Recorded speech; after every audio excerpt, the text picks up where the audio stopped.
Hello, അപ്പോൾ എല്ലാവർക്കും സ്വാഗതം. തമ്പനയിൽ കണ്ട പോലെ നമ്മളിന്നൊരു ബീഫ് കറിയാണ്, ഒരു അടിപൊളി ബീഫ് കറിയാണ് കേട്ടോ നമ്മൾ ഉണ്ടാക്കാൻ പോകുന്നത്. അപ്പോൾ എല്ലാവരും ഒന്ന് ട്രൈ ചെയ്ത് നോക്കണം ബീഫ്. അപ്പോൾ എല്ലാവരും ഒന്ന് ട്രൈ ചെയ്ത് നോക്കട്ടെ. അപ്പോൾ നമുക്ക് വീഡിയോയിലേക്ക് കിടക്കാം. ഫസ്റ്റ് തന്നെ നമ്മൾ വെളിച്ചെണ്ണയാണ് ഒഴിച്ചു കൊടുക്കുന്നത്. ഒരു 3-4 ടേബിൾ സ്പൂൺ വെളിച്ചെണ്ണ ചേർത്ത് കൊടുക്കട്ടെ. ഓൾറെഡി ഞാൻ ബീഫ് വേവിച്ച് വെച്ചിട്ടുണ്ട്. ഒരു 6 വിസിലടിച്ച് ഞാൻ ഓൾറെഡി വേവിച്ച് വെച്ചിട്ടുണ്ട്. അപ്പോൾ നമുക്കത് അത് മിക്സ് ചെയ്യുമ്പോഴേക്കും നമുക്കത് പാകമായി കിട്ടും. വെളിച്ചെണ്ണ ചൂടായി വരണമെന്നുണ്ട്, നന്നായി ചൂടാവണം കേട്ടോ. ചൂടായി കഴിഞ്ഞ് കഴിഞ്ഞാൽ നമ്മൾ അതിലേക്ക് ഒരു 3 സവാള ചെറുതാക്കി അരിഞ്ഞത് ഇട്ട് കൊടുക്കുന്നുണ്ട്. 3 സവാള മതിയാകും കേട്ടോ. അധികമായി കഴിഞ്ഞാൽ നമുക്കതൊരു മധുരം പോലെയാവും, കഴിക്കാനൊരു ടേസ്റ്റ് ഉണ്ടാവില്ല. അപ്പോൾ ഒരു 3 സവാള അരിഞ്ഞ് നല്ല ചെറുതാക്കി അരിഞ്ഞ് കൊടുക്കുക. എന്നിട്ട് അത് ബ്രൗൺ കളറാവണം. ബ്രൗൺ കളറാവാൻ വേണ്ടിയിട്ട് നമ്മൾ കുറച്ച് ഉപ്പ് ചേർക്കുന്നുണ്ട്. അപ്പോൾ അത് ബ്രൗൺ കളറായി വരുമ്പോൾ നമ്മൾ അതിലേക്ക് ഇഞ്ചി, വെളുത്തുള്ളി, പച്ചമുളക് അരിഞ്ഞതാണ് ഞാൻ ഇട്ട് കൊടുക്കുന്നത്. അതുപോലെ തന്നെ മല്ലിയിലും കറിവേപ്പിലും അതിൻ്റെ കൂടെ ആഡ് ചെയ്യുന്നുണ്ട് കേട്ടോ.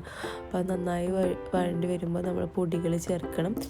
മല്ലിപ്പൊടി, മുളകും പൊടി, മഞ്ഞൾപ്പൊടി, അതായത് 3 ടീസ്പൂൺ വീതം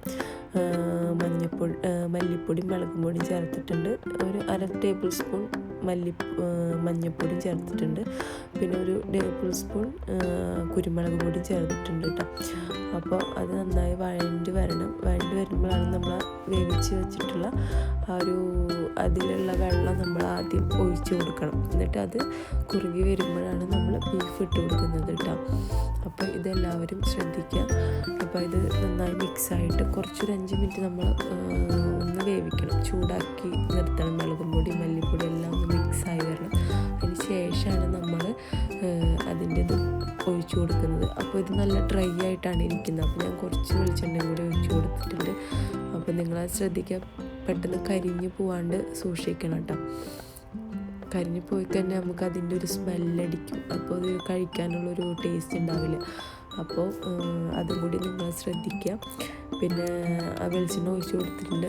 പിന്നെ അത് പാകമായി വരുമ്പോൾ നമ്മളത് ഇളക്കി കൊടുക്കുക. അപ്പോൾ ഒരു നല്ല മണം ഉണ്ടായിരിക്കും. ആ ഒരു പച്ച വെളിച്ചെണ്ണയുടെയൊക്കെ ഒരു മണം അതിലേക്ക് പെട്ടെന്ന് പിടിക്കൂട്ടാം. അതുകൊണ്ട് ഞാൻ കരിയാണ്ടിരിക്കാനും ഇതിന് വേണ്ടിയിട്ട് കുറച്ച് വെളിച്ചെണ്ണ ഒഴിച്ച് കൊടുത്തിട്ടുണ്ട്. എന്നിട്ട് നന്നായി മിക്സ് ചെയ്യാണ് കേട്ടോ ചെയ്യുന്നത്.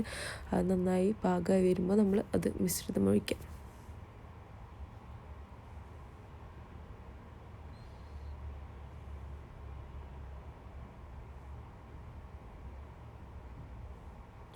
അപ്പോൾ അതിലത്തെ ബീഫിലത്തെ വെള്ളം നമ്മൾ ഒഴിച്ചു കൊടുക്കുന്നുണ്ട്. ആദ്യം കുറച്ച് ഒഴിക്കട്ടെ. അത് കഴിഞ്ഞിട്ട് നമ്മൾ പാകത്തിനനുസരിച്ച് ചേർത്താൽ മതി. അപ്പോൾ ആ ഒരു ഫ്ലേവറും മണം നമുക്കതിലേക്ക് കിട്ടും. അപ്പോൾ ഇത് ഓൾറെഡി ഞാൻ വേവിച്ച് വെച്ചിരുന്നു എന്ന് പറഞ്ഞിട്ടില്ലേ. അപ്പോൾ ഇത് ചേർത്തപ്പോൾ നല്ലൊരു മണം വന്നു കിട്ടും അതിലേക്ക്. അപ്പോൾ അത് മല്ലിപ്പൊടി, മുളക് പൊടിയൊക്കെ ആയിട്ടൊന്ന് യോജിച്ച് വന്നു കഴിഞ്ഞാൽ നമുക്കത് പെട്ടെന്ന് നല്ല ടേസ്റ്റ് ഉണ്ടാവും. അപ്പോൾ കുറച്ചും കൂടി ഉണ്ടായിരുന്നു വെള്ളം. അത് മുഴുവനായിട്ട് ഞാൻ ഒഴിച്ചു കൊടുത്തു കേട്ടോ. അപ്പോൾ അതിലേക്ക് ഇടുന്ന അതൊന്ന് പാകമായി വരുമ്പോൾ നമുക്ക് അതിന് ശേഷം നമ്മൾ ബീഫ് ഇട്ടാൽ മതി. അപ്പോൾ ഒരു കഴിക്കാൻ നല്ല ഡ്രൈ പോലെ ആവുകയും ചെയ്യും. എന്നാൽ അത്ര ഡ്രൈ ആവില്ല. അങ്ങനെ ഒരു രീതിയിൽ നമുക്ക് ഇട്ട് ഒരു കുഴമ്പ് രൂപത്തിലുണ്ടായിരിക്കും. അപ്പോൾ അതിന് ചേർത്ത് കൊടുത്തൊന്ന് തിളച്ച് വരുമ്പോൾ നമ്മൾ ബീഫ് അതിലേക്ക് ഇട്ടു കേട്ടോ. ബീഫ് ഇട്ടിട്ട് നന്നായി അതിലേക്ക് ചേർത്ത് കൊടുക്കുക. എന്നിട്ട് ഒരു 5 മിനിറ്റ് നമ്മളത് വേവിക്കാൻ വയ്ക്കുന്നുണ്ട്. അപ്പോൾ അതിലേക്ക് അത് നന്നായി പിടിക്കും. പിന്നെ എന്തെങ്കിലും ഉപ്പും കുറവുണ്ടെങ്കിൽ അത് ഈ സമയത്ത് നിങ്ങൾക്ക് ചേർത്ത് കൊടുക്കാം കേട്ടോ.